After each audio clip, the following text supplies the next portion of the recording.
목소리로 낭독합니다. 다니엘이 이 조서에 왕의 도장이 찍힌 것을 알고도 자기 집에 돌아가서는 윗방에 올라가 예루살렘으로 향한 창문을 열고 전에 하던 대로 하루 3번씩 무릎을 꿇고 기도하며 그의 하나님께 감사하였더라. 아멘. 유명한 구절이죠. 어릴 때부터 늘 이렇게 묵상하고 들었던 내용들인데, 우리가 추수감사 특별 스펙 기도회 셋째 날을 맞이해서 이 다니엘의 감사, 청렴하고 순수한 신앙도 강조가 되지만 감사하는 신앙들을 우리가 좀 조망을 하면서 우리가 감사하고 살아야 되겠습니다. 먼저 다니엘의 감사는 당연한 것에 대한 감사입니다. 상황은 참 녹록지가 않아요. 다니엘의 감사는 꿈 해몽으로 올라갑니다. 다리오 왕이 꿈을 꿨는데 자기가 무슨 꿈을 꿨는지, 또 그 꿈의 의미가 뭔지 도대체 모르는 거예요. 그러니까 이 왕이 모든 애굽의 모든 실사들, 소위 박사들 다 모아놓고, 마술사들 전부 몽땅 모아놓고 물어보니까 아무도 꿈을 모르고, 꿈은커녕 해몽할 수도 없는 거예요. 그럼 당연하게 아니겠어요? 다른 사람이 꿈을 무슨 수로 아냐 말이죠. 그런데 이 하나님께서 이 다니엘에게 이 꿈이 무엇인지 꿈 해몽의 뜻들을 보여주면서 다리오 왕 앞에 아뢰고 가르쳐주게 됩니다. 그 인생이 총리로, 애굽의 총리로 나가게 되면서 하나님께서 높임을 받는 거죠. 모든 사람들은 사실 이 꿈 꾸는 거, 이거 당연하게 여깁니다. 꿈 해몽은 특별하게 보이는 것처럼 보이지만 실제로 왕이 꾼 꿈들, 소위 왕이 제시하는 모든 것들은 누구든 또 답을 해야 돼요. 신하들은. 그러니까 신하들 가운데 신통방통하면서 특별한 신출기물한 능력이 있어서 가르쳐준다 한들 그 특별한 일이 아니에요. 그건 당연한 거예요. 아마 대신들 모두가 전부 저 친구가 좀 뭔가 신통방통한 능력이 있어가지고 좀 알아가지고 와서 왕에게 좀 아뢰나 보다, 이 정도 전부 생각했을 거예요. 그런데 이 당연한 일들을 이 다니엘은 당연하게 여기지 않고 하나님께서 특별하게 자기에게 가르쳐준 것으로 해석을 합니다. 2장 23절에 나 열조의 하나님이여 주께서 이제 내게 지혜와 능력을 주시고 우리가 주께 구한 바 일을 내게 알게 하셨사오니 내가 주께 감사하고 주를 찬양하나이다. 곧 주께서 왕의 그 일을 내게 보이셨나이다. 이렇게 합니다. 그러니까 다니엘이 감사하는 이유는 바로 여기 있는 거예요. 세상의 모든 사람들이 다 당연하게 여기는 그 모든 것들 가운데 이 다니엘의 믿음은 하나님의 특별한 은혜와 은총으로 생각을 합니다. 하나님이 나에게 능력을 주시고 하나님이 나에게 지혜를 주시고 하나님께 나에게 왕에게 아뢰날 수 있는 기회를 주셨다고 이렇게 생각을 하는 거예요. 하나님이 알게 해주셨다. 하나님이 지혜를 주셨다. 하나님이 능력을 주셨다. 그래서 나는 하나님께 감사하다는 거예요. 우리에게도 똑같이 적용되어야 될 줄 압니다. 오늘 주어지는 하루하루 당연한 일들, 이 일들 하나님께서 나에게 건강 주시고 나에게 신앙의 자유를 주시고 나에게 가정을 주시고 부모를 통해서 도움을 받게 하시고 그리고 오장육부 뼈마디 세포조직 하나를 건강하게 해주셔서 하나님 여기까지 왔습니다. 이렇게 돼야 되죠. 아침에 일어나서 당연한 일들 아니겠습니까? 아침에 일어나서 여기 지금 교회 특별 새벽 기도에 예수 믿는 사람들이, 직분자들이 예배 드리러 오는 것이 특별하냐고요. 당연한 게 아니겠어요. 그런데 이게 다니엘의 믿음에 있어서는 하나님이 내게 하셨다라고 이렇게 해석을 하는 거예요. 하나님이 하루의 생명과 호흡을 연장시켜 주시고 하나님이 나에게 믿음을 주시며 하나님이 나에게 은혜를 주시고 이 신앙의 자유를 주시고 그리고 하나님께 감사를 하는 거죠. 그래서 당연한 것들을 당연하게 여기지 않는 감사의 삶이 있어야 돼요. 우리는 뭔가 특별한 것만 감사하려고 그러잖아요. 여러분, 그래서 특별한 것만 감사하면 안 되고 매일매일 남들이 보게 될 때 다 당연한 거예요. 자연스러운 일들입니다. 그러나 이건 자연스럽지 않아. 이거는 은총이야. 우리는 이것을 해석하기를 자연운총이라고 표현합니다. 매일의 삶 속에 주어지는 자연스러운 일들, 이 모든 것들이 바로 감사의 조건으로 다가오게 되는 겁니다. 그래서 우리에게 주어지는 모든 당연한 것들이 당연한 것들을 여기지 않고 하나님의 선물로 여기는 믿음을 갖게 될 때 우리는 그것을 감사할 수가 있는 겁니다. 둘째, 다니엘의 감사는 평범한 일상생활의 감사예요. 큰일만 아니고 일상생활에서 평범한 것들을 감사하는 겁니다. 그래, 감사에 민감한 사람은 특별한 감사의 조건만 떨어져서 감사하는 것이 아니고 매일의 삶 속에 평범한 모든 일들을 향해서 감사할 수가 있는 겁니다. 작은 것에 감사하는 거죠. 오늘 아마 여러분 여기 숨을 쉬고 밥을 먹고 또 걸어다니고 생각하고 뛰고 만나고 악수하고 기도하고 또 차를 타고 직장 가시면서 직장에서 생활을 시작하는 모든 일들 또 하나하나가 전부 감사한 것입니다. 또 직장 끝나고 난 다음에 가정에 돌아오고 동료와 차 한잔 마실 수 있고 또 가정에 돌아와서 남편을 보고 아내를 보고 또는 자녀를 보고 또 청소할 수 있고 또 쉬어서 TV 볼 수 있으며 또 과자 한 모금 먹을 수 있고 티 한 잔 먹을 수 있고 잠자리에 드는 거. 여러분 평범한 우리 일상생활 아니겠어요? 물론 여기서 특별한 생활들이 전개되기도 하지만 거의 모든 사람들이 이렇게 수레바퀴처럼 아주 평범하게 매일매일 똑같은 일들이 반복되고 일상의 일들이 반복이 되는 거예요. 근데 바로 그 일상, 그 반복되는 그 일들, 그것들을 향해서 감사할 수가 있어야 하는 겁니다. 작은 것에 감사하고 일상생활에 감사할 수 있는 사람들, 그 사람들이 특별한 일에 더욱더 특별히 감사할 수 있는 거죠. 사실 우리의 일생이란 하루하루 주어지는 평범한 삶의 연속이에요. 자기 개인적인 삶뿐만 아니라 어떨 때 보지 않습니까? 어떨 때에 지금은 환갑은 하지 않고 칠순이라도 팔순 하게 되게 되면 한 사람이 세상에 태어났다가 어느 날 자라가지고 결혼해서 아내와 남편을 동반했는데 어느 날 아내와 남편이 자녀를 놓고 자녀들이 서너 명이 되니까 그 아이들이 다 결혼해서 또 서너 명의 아이를 놓게 되니까 한 7순, 8순 되게 되면 이거는 맨파워 혼자가 아니라 한 10대 명 또는 막 4, 50명을 거느리는 가운데 잔치상을 하고 있어요. 그 일은 뭐냐? 매일매일 일상의 작은 조각조각들이 모여서 주어지는 거예요. 그러니까 자손 많다. 어떻게 저런 업적을 이뤘을까? 어떻게 저런 삶의 모습으로 남아있을 수 있을까? 그것이요, 하루아침에 번쩍 뛰어넘어가고 되는 것이 아니고 우리가 생각에 아무것도 아니게 보였던 일상의 이 평범한 이것들을 하나하나 조각조각 쌓여가지고 어느 날 그렇게 되는 거예요. 그러니까 그 조각은 감사할 수밖에 없어요. 그 조각이 없이는 전체 그림이 나올 수가 없는 거거든요. 지금의 일생에도 마찬가지 아니겠어요? 초등학교 시절, 청소년 시절, 청년의 시절 이 조각들이 하나하나 맞춰서서 오늘만 나라는 장년 또는 노년이 있게 되는 거죠. 그러니까 그건 평범한 하루의 일상들, 하루의 모든 삶의 모든 것들이 내 일생 전체의 큰 그림의 조각들이게 되니까 그것은 감사할 수밖에 없는 거예요. 오늘의 평범한 하루를 감사해야 됩니다. 평범한 하루는 평범한 것이 아니에요. 내가 생각할 때 평범한 것이지. 항상 우리가 그렇게 생각하지 않습니까? 어제 그러니까 11시 59분에 돌아가신 분은 바로 오늘을 맞이하고 싶었던 거예요.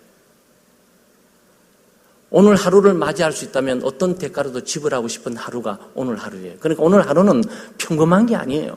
이거는 기적의 하루예요. 우리 모두는 기적의 하루입니다. 하나님이 내게 베풀어 주시고 삶의 기회를 주시는 아주 기적적인 하루, 이 땅에 어떤 돈과 물질로도 바꿀 수 없는 기적의 24시간이죠. 감사하셔야 돼요. 세 번째는 다니엘의 감사는 훈련된 감사입니다. 감사는 자연스럽게 흘러나오는 게 아니에요. 감사도 훈련입니다. 감사합니다, 감사합니다, 감사합니다. 그러면 삶이 점점 감사 쪽으로 바꿔지면서 생각이 긍정적으로 바꿔져요. 그냥 짜증난다, 화가 난다 계속 그 방향으로 가게 되면 감사도 다 사라져버리고 화만 잔뜩 남겨진 인생을 살아가게 되죠. 그래서 감사는 훈련입니다. 자녀들이 처음에는 부모님에게 감사하지 않습니다. 여러분, 태어난 가난한 아기들이 젖꼭지 빨면서 마음이 감사해 그럽니까? 절대 감사하지 않지. 그건 당연한 것으로 여기는 거예요. 의당이 그런 줄 알고 세상에 그렇게 돌아가는 줄 알고 있었어. 그런데 가면서 인생을 겪으면서 수고와 땀과 헌신과 희생을 자꾸 진행해 나가면서, 그리고 성장해서 결혼을 하고, 결혼하고 내 자녀 놓고 키워보다 보니까 어머니의 일생이 눈에 쫙 그려지는 거예요. 반복되는 삶을 통해서 반복되는 감사와 그 감사의 실패의 삶을 넘겨가면서 감사가 점점 초점을 맞추게 되는 거죠. 그 철이든 감사를 해야죠.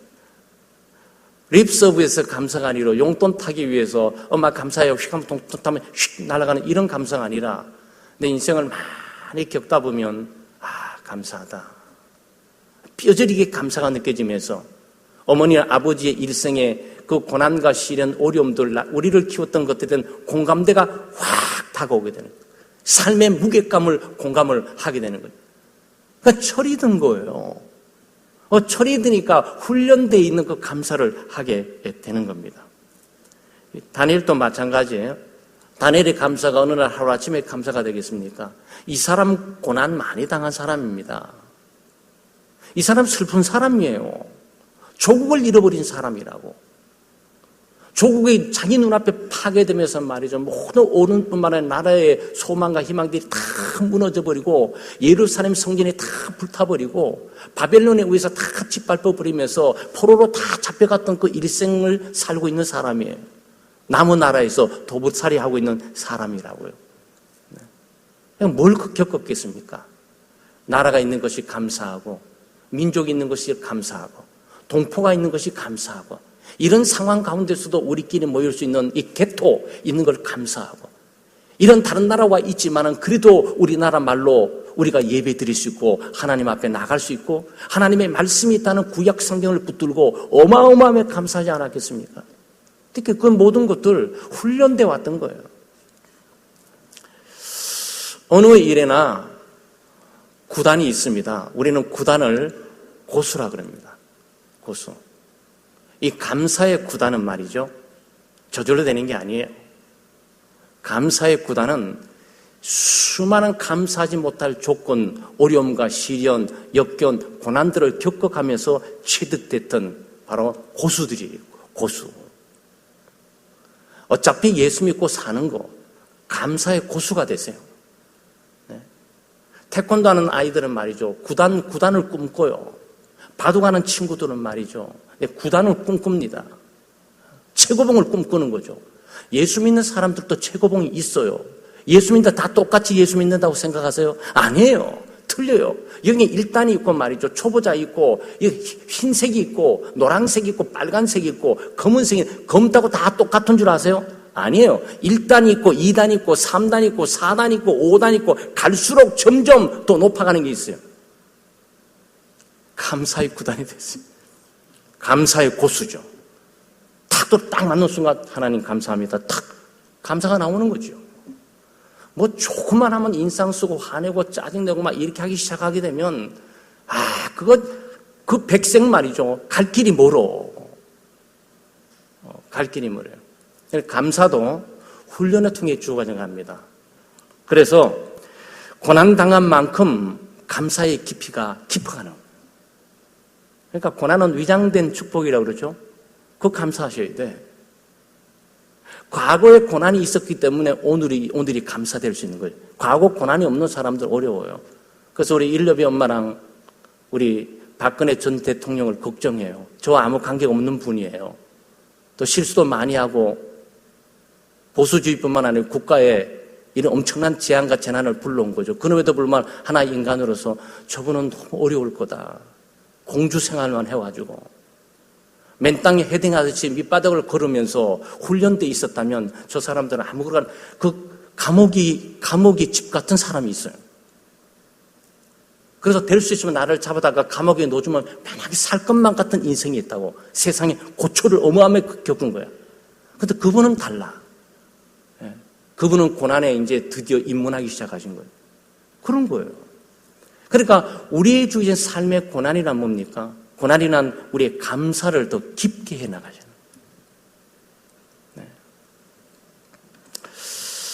감사의 구단이 되면 어떤 시련과 고난 가운데서도 감사할 수 있어요. 그는 고수가 된 거예요. 다니엘의 감사는 위기의 순간에 감사했습니다.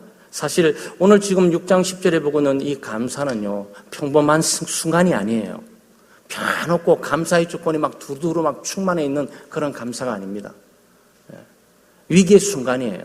어쩌면 자기 모든 신분을 다 빼앗길 수 있고, 자기의 주어진 모든 특권들을 다 박탈당할 수 있고, 자기가 일고 있는 모든 것도 하루아침에 사라뜨릴 수도 있고, 어쩌면 죽을 수도 있어요. 아니, 죽는 정도가 아니고 이거는 사자굴에 들어갈 바로 그 일들을 경험하고 있는 거죠. 상황이 이렇습니다. 사람이 출세하고 성공하게 되면 다 좋은 건 아니에요. 그 여러분 회사에서 승승장구하십니까? 저격병들을 기억하셔야 돼요. 예수 믿는 사람들은 새 타락하고 오염된 죄인의 심성을 꿰뚫어 보지 않습니까? 그러니까 나의 성공을 박수를 쳐주며 기뻐하는 사람이 있지만 사실은 저 자리 내려야만 내가 올라갈 사람들이 있는 거야. 그러니까 호시탐탐 노리면서 중상모략하면서 그 자리를 노리고 있는 사람들이 있어요. 그럴 수밖에. 나무 땅에 와가지고 저 친구 유대인 아니냐. 유대인 저 친구 우리가 짓밟고 지배했던 민족의 자손이 아니냐. 근데 저자가 우리의 총리가 돼서 위에 있는 것은 이건 말이 아니다. 대신들이 날마다 모이면 그 고민이야.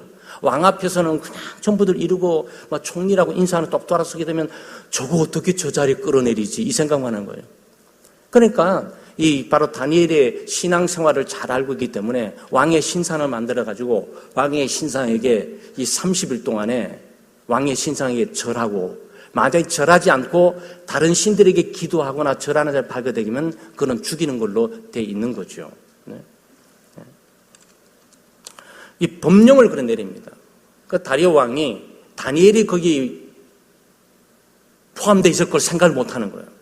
그러니까 대신들은 왕의 저 최측근 다니엘을 제거하기 위해서 왕이요, 당신은 신이 아닙니까? 그러니까 신인 당신을 더 백성들이 존경하고 경외하기 위해서, 당신을 높이기 위해서 법령을 한번 공포해서 멋지게 당신의 이름과 위엄을 드러내소서. 아마 그게 다니엘이 포함되어 있었다면 왕이 안 찍었을 거예요.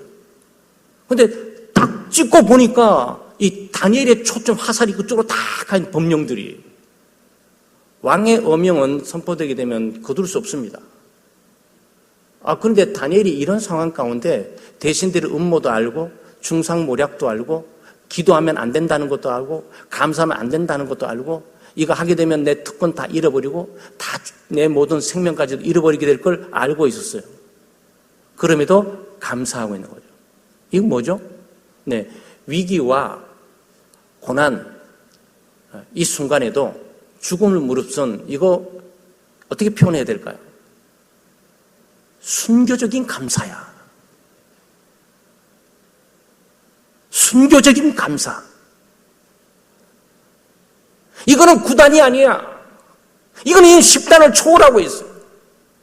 여러분, 우리가 다니엘의 삶 속에서 이 부분을 배울 필요가 있어요. 생명을 내건 감사의 삶을 본단 말이죠. 그래서 우리가 순교적인 신앙, 순교적인 믿음 이렇게 말하고 운운하기도 하지만, 정말 내가 감사를 위해서 목숨 내놓을 수가 있을 정도 되게 되면 이거는 이미 10단을 넘어가고 있어요. 그래서 우리는 다니엘에게 배울 것이 많아요. 이번에 단순한 신앙의 순결함과 청순함만이 아니고 이 감사는 어디서 나오는 건지 배워야 됩니다. 사랑하는 여러분, 오늘 이 아침 당연한 감사, 평범한 일상생활의 감사, 우리가 철이든 훈련된 좀 깊이 있는 감사, 때때로 삶의 위기 가운데서도 우리가 생명을 내건 순교적인 감사를 할 수 있는 믿음 가운데 살아가야 되겠습니다.